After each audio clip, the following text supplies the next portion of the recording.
Gareen Finxaaleeyyii Faannoo magaalaa Finfinnee keessatti hokkora kaasuu itti fufe. Bulchitoonni yaa'ii hooggantoota US Afrikaa irratti hirmaachuuf gara Waashingiteen imalaa jiru. Reeffi godaantota Itoophiyaati jedhame 27 Zaambiyaa daandii cinaatti gatamee argame. Ayyee daawwattoota keenya amma bal'ina oduu isin dhageessisa. Caasaan humna Faannoo magaalaa Finfinnee maandheeffate manneen barnoota magaalaa Finfinneetti har'a hokkora kaasuun barattoota barsiisotaa fi qabeenya irratti hubaatii geessise. Maddeen akka jedhanitti barattoota dhalattootaan Oromoo ta'anii fi barsiisota dhalattootaan Oromoo ta'an irratti gurmuun kanaan haleellaan cimaan raawwatameera. Kanaanis barattoonnii fi barsiisonni dhalattootaan Oromoo ta'an hedduun miidhaman jedhan.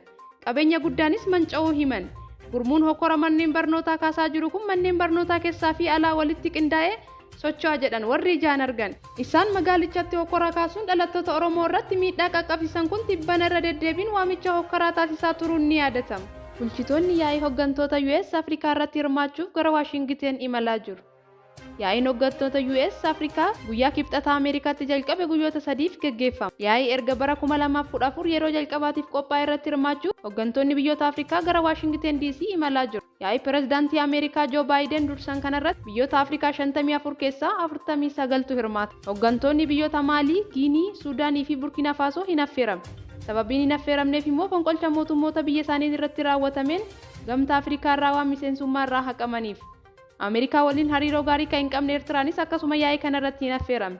Koomishiniin gamtaa Afrikaa Muusaa Faaqii Mahammad marii kanarratti hirmaatu jedhamee eegama.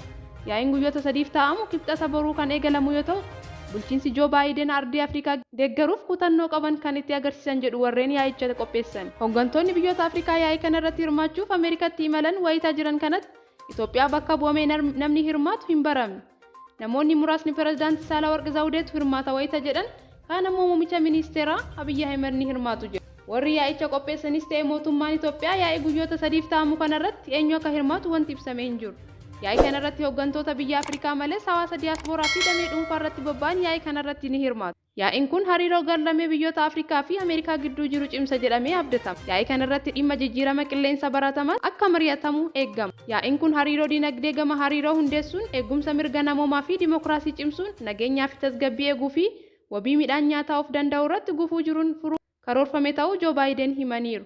Yaa'ii akkasitti dhimmoota Afrikaa fi Ameerikaa irratti xiyyeeffatu kun yeroo lammaffaaf taa'amuu isaati. Kanaan dura pirezidaantii duraanii Ameerikaa Baaraak Obaamaan gaggeessuun isaanii ni yaadatama.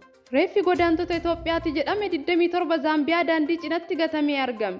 Reeffi kan godaantota Itoophiyaati jedhame 27 Zaambiyaa magaalaa guddoo biyyattii Lukaasaa dhiyootti daandii qarqara gatame gaafa dilbata argamuun isaa gabaafame.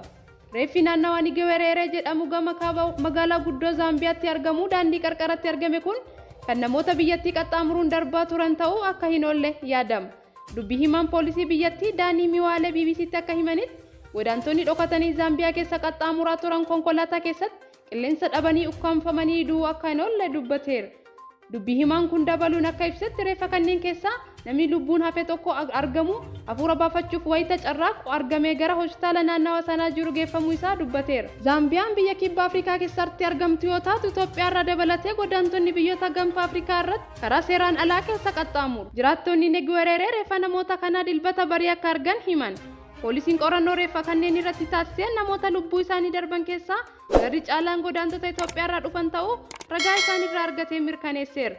Qorannoon keenya sadarkaa jalqabaa akka agarsiisutti hundi isaanii dhiirota kan ta'anii fi umriin isaanii tilmaaman waggaa 20 hanga 38 gidduu ta'e 28 daandii qarqaratti gatamanii argamaniiru jedhe poolisiin ibsa waan mudate kana ilaalchisu baaseen. Poolisiin eeruu uummata naannawa sanarraa argate hordofee reeffa hundumaa gara bakka turtii kutaa reeffa hospitaala Yuunivarsiitii Zaambiyaa akka geesse ibseera. Ayyee daawwattoota keenya oduu ammaaf qabanne kanuma miidiyaa keenya laayik, sheer, sabiskiraayib gochuun maatii keenya ta'uu hin dagatinaa.